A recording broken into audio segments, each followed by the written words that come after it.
Bismillahirrahmanirrahim. Assalamualaikum warahmatullahi wabarakatuh. Bagaimana kabarnya sahabat-sahabat yang ustazah? Semoga selalu baik dan dalam lindungan Allah SWT. Kali ini kita belajar di tema 9, subtema 3, yaitu pelestarian kekayaan sumber daya alam di Indonesia. Nah, anak-anak, ayo diingat kembali, kemarin kita sudah belajar mengenai cara langkah-langkah untuk melakukan wawancara. Nah, untuk melakukan wawancara, kita perlu menentukan suatu topik. Setelah itu, kita memilih seorang narasumber yang sesuai dengan topik wawancara dan lalu menyusun pertanyaan. Nah, sekarang kita belajar mengenai tahapan melakukan wawancara. Ada 3 tahapan melakukan wawancara di mana setiap tahapan memiliki sebab masing-masing. Yang pertama, sebelum wawancara yang harus kita lakukan yaitu A. Menentukan narasumber, B. Menentukan waktu dan tempat wawancara, C. Membuat daftar pertanyaan sesuai topik wawancara. Tahapan yang kedua yaitu saat wawancara. Saat wawancara yang harus kita lakukan, yang pertama menemui narasumber sesuai waktu dan tempat wawancara. Yang kedua, mengajukan pertanyaan kepada narasumber. Yang ketiga, mengucapkan terima kasih kepada narasumber. Kemudian tahapan setelah wawancara, yaitu A. Merangkum semua jawaban dari narasumber, B. Membuat kesimpulan wawancara, dan C. Membuat laporan wawancara. Anak-anak, dalam sebuah wawancara, pewawancara harus menggunakan bahasa Indonesia yang baik dan benar, serta mudah dipahami oleh narasumber. Nah, berikut ada contoh pertanyaan wawancara. Yang pertama, berapa kali sungai ini dibersihkan oleh warga setempat secara bergotong royong dalam setahun? Contoh yang kedua, pertanyaannya yaitu, apa manfaat yang dirasakan warga setelah sungai ini dibersihkan secara bergotong royong? Nah, sisanya kalian boleh mencari sendiri atau kalian bisa membuat sendiri pertanyaan wawancara untuk melatih kalian dalam berwawancara. Berikutnya, hak dan kewajiban masyarakat terhadap sumber daya air. Air merupakan sumber daya alam yang penting dalam kehidupan sehari-hari. Banyak kegiatan yang menggunakan air, misalnya mencuci, memasak, mengepel, minum, dan mandi. Hal di atas merupakan hak dalam memanfaatkan air. Selain itu, kita juga punya kewajiban untuk melestarikan ketersediaan air bersih sendiri, yaitu yang pertama, mematikan keran air saat tidak digunakan. Yang kedua, menanam pohon di pekarangan rumah. Yang ketiga, mandi atau mencuci pakaian dengan air secukupnya. Yang keempat, tidak membuang sampah ke selokan.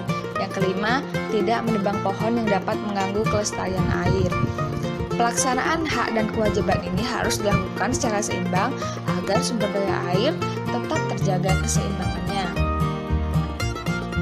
Berikutnya, akibat tidak melaksanakan kewajiban dalam menjaga kebersihan atau memanfaatkan sumber daya alam.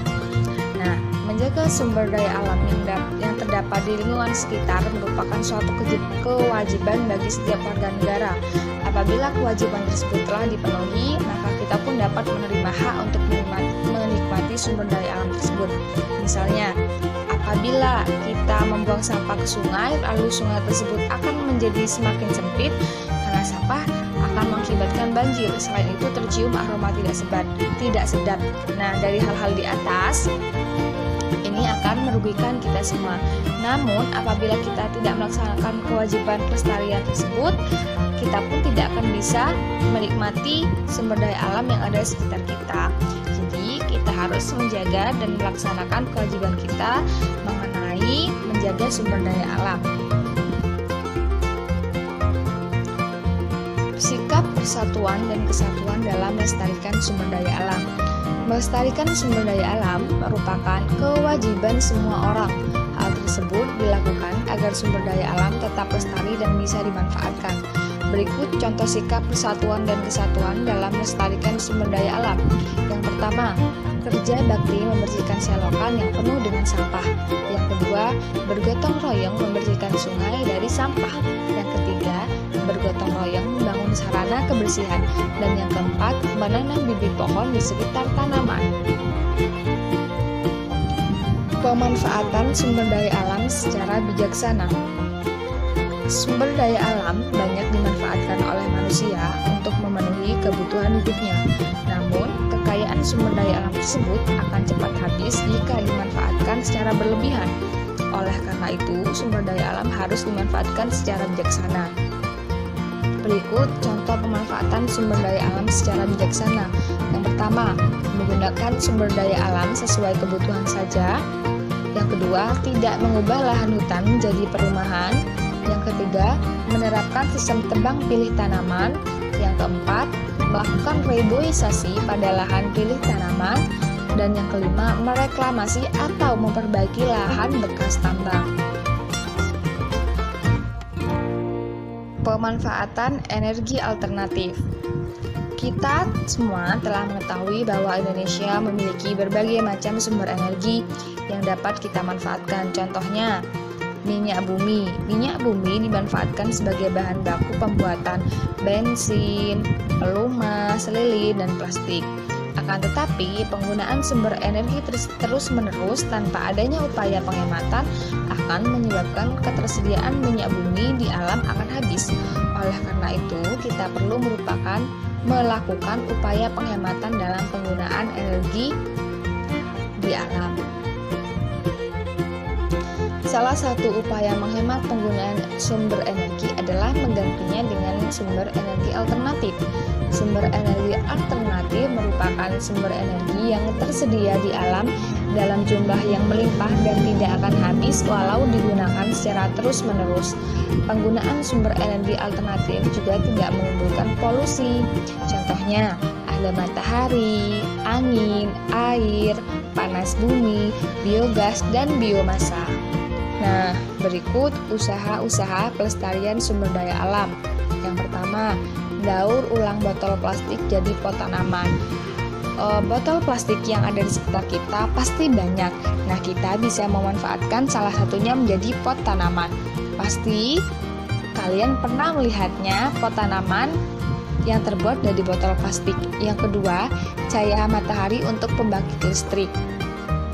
Nah, kita menggunakan cahaya matahari untuk mengaliri rumah kita, yaitu dengan listrik itu sendiri. Yang ketiga, ada penanaman kembali atau biasa kita sebut dengan reboisasi pada lahan-lahan gundul. Kita juga pernah melakukan ini atau kalian pernah melihat orang-orang yang melakukan penanaman kembali, atau kalian juga bisa melakukan penanaman di rumah, misalnya di halaman seperti itu. Kemudian yang keempat, menangkap ikan dengan jaring tradisional, karena menangkap ikan dengan bom peledak sangat dilarang karena itu bisa merusak ekosistem yang ada di laut atau di bawah air. Nah, anak-anak, coba dengarkan lagu Lihat Kebunku berikut. Lihat kebunku penuh dengan bunga, ada yang putih dan ada yang merah. Setiap hari ku siram semua, mawar melati semuanya indah. Semuanya indah.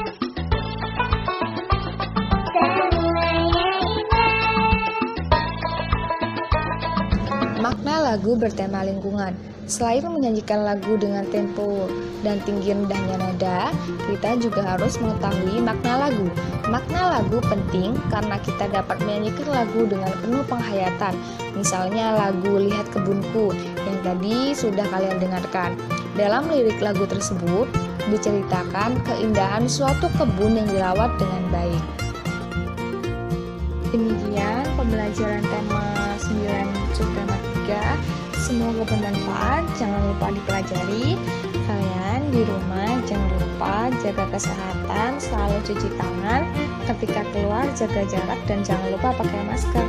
Semoga Allah selalu melindungi kalian dan sehat selalu. Salah-salahnya Ustazah. Demikian, kurang lebihnya mohon maaf. Wallahu muwaffiq ila aqwamit thoriq. Wassalamualaikum warahmatullahi wabarakatuh.